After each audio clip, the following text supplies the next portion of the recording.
And we're checking in right now with Kyle Neubeck, live from the center, post-game, for our very first post-game conversation after a meaningful basketball game as the preseason goes. What up? What's up, man? That was a fun one. A nice 100-point victory. I would say it was fun for, about 2.5 quarters, and then it turned into the Sixers are up by 50-plus points, and we're not really learning a whole lot. But, yeah, I mean, just to get the Sixers back, you get the Tyrese Maxey flurry to start the game, Yabusele at the 5. We're just seeing goofy stuff all over the place. So it was exciting. I'm not trying to rain on everybody's parade. And obviously, Jared McCain, nice little shooting performance to open his account in the NBA. So good stuff all around.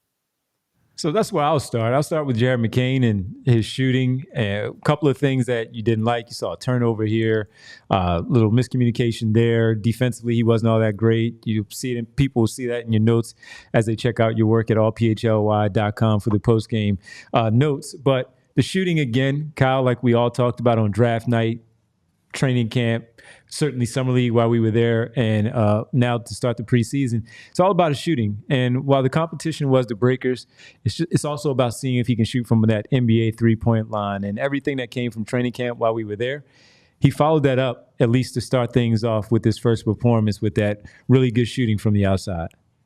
Yeah, look, I think Derek said this in the middle of the game while we were on press row, that a lot of his games in summer league felt like we were saying, yeah, we saw a bunch of other stuff. I just wish he would make some shots. And tonight was really the opposite. It was, some of the other stuff was not that great. And the defense, I thought especially, was tough sledding.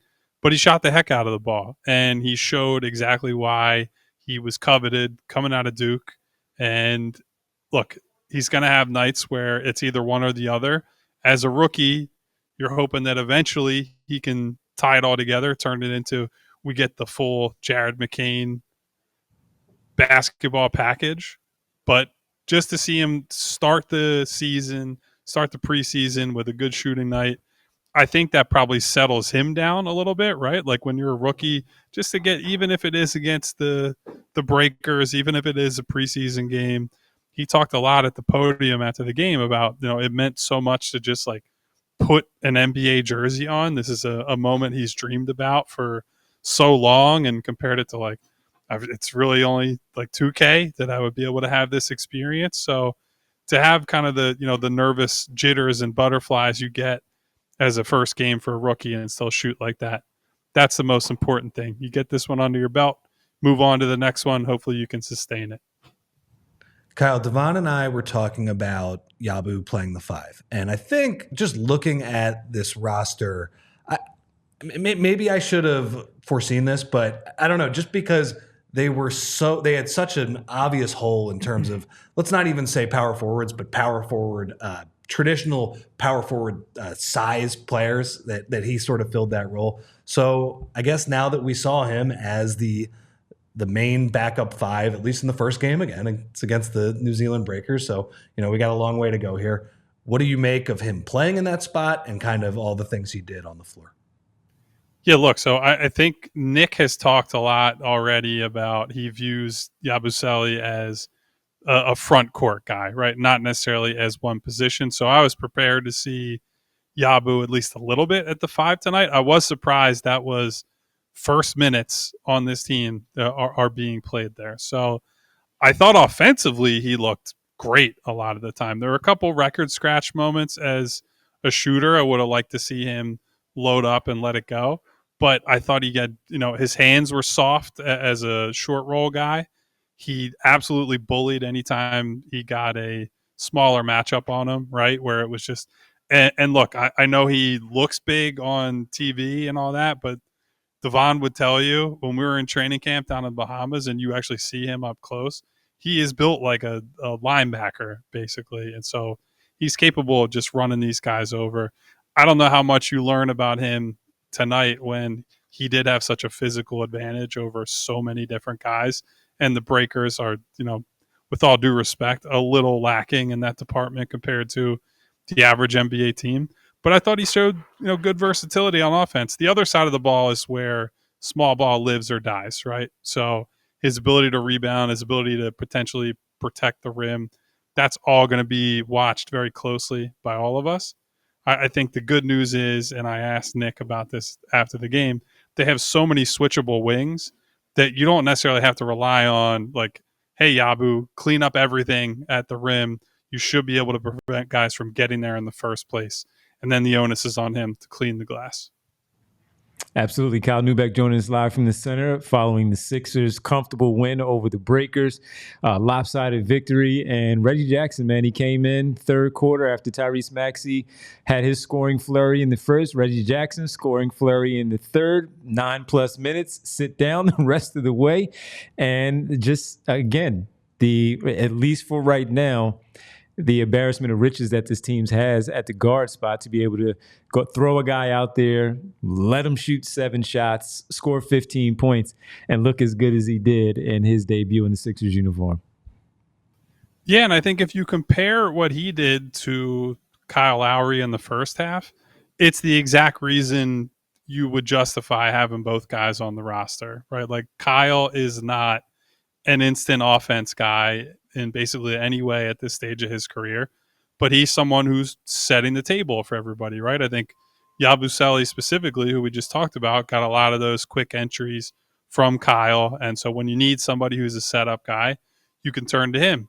On a night where you need, just a spark off the bench, you need some scoring.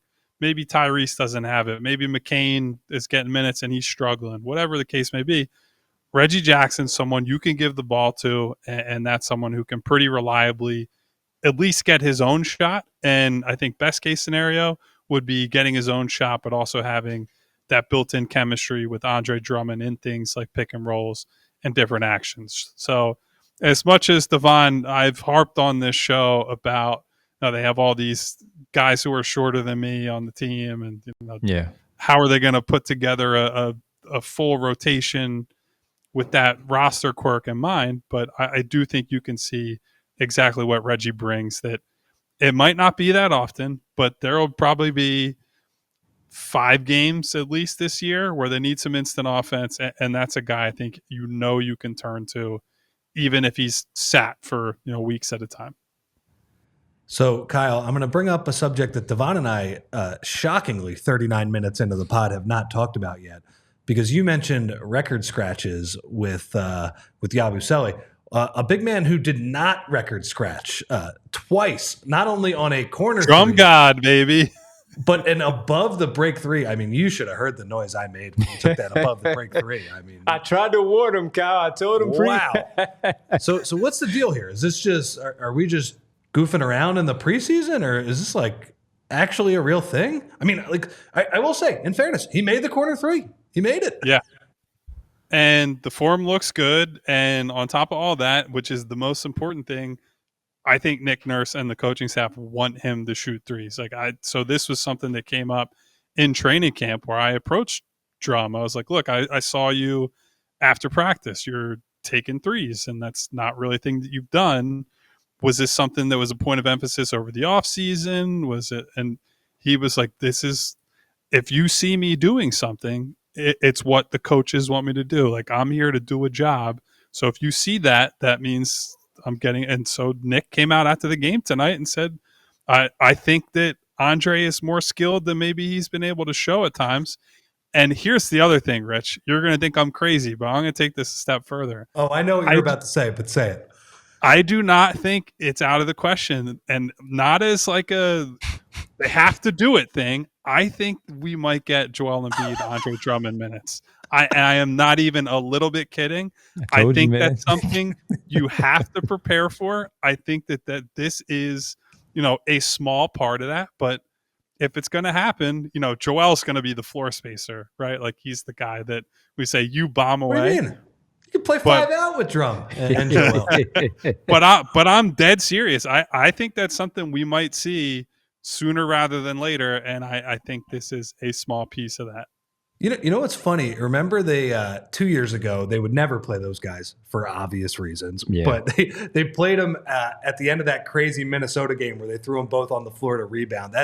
I think that would be absolutely hilarious if they played those two guys together. So I will say, I don't think it's going to work. I I'm sorry, I just turned into the old school basketball guy. Like there's no way that's going to work. Now, maybe the old school basketball guy just loves rebounding, so maybe he would actually love this, kind of the old school too big look or whatever. But you know what? I'll say this. I'll support it. Go for it. Give us a few minutes. Get nuts. It's the regular season. God, how many regular seasons have we been through with these guys? Like, if you want to light a few minutes on fire while making us all laugh, that's fine. Go ahead. That's all. You go ahead. You're not Paul George, right? I mean, Paul Reed. No. You mentioned the Paul Reed experiment. Yeah, it is funny that they would never do the Paul Reed experiment. They did it a couple times, but, like basically leading with, all right, Drum, you're going to get some minutes at the 4. I cannot wait.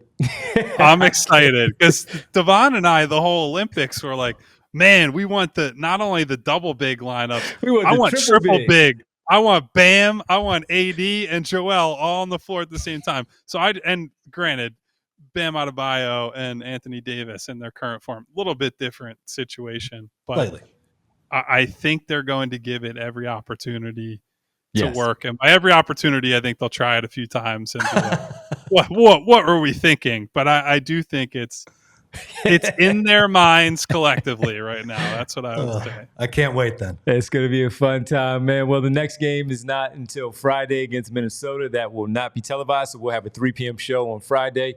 But we will be with everybody on Saturday following the Boston game. Because that one appears to be a televised game. So, Kyle, we want to let everybody know, make sure to read allphly.com to check out Kyle's instant observations from this game. And Derek will have some stuff there as well. We appreciate you joining us, man. We'll see you tomorrow at 3 o'clock right here on our show.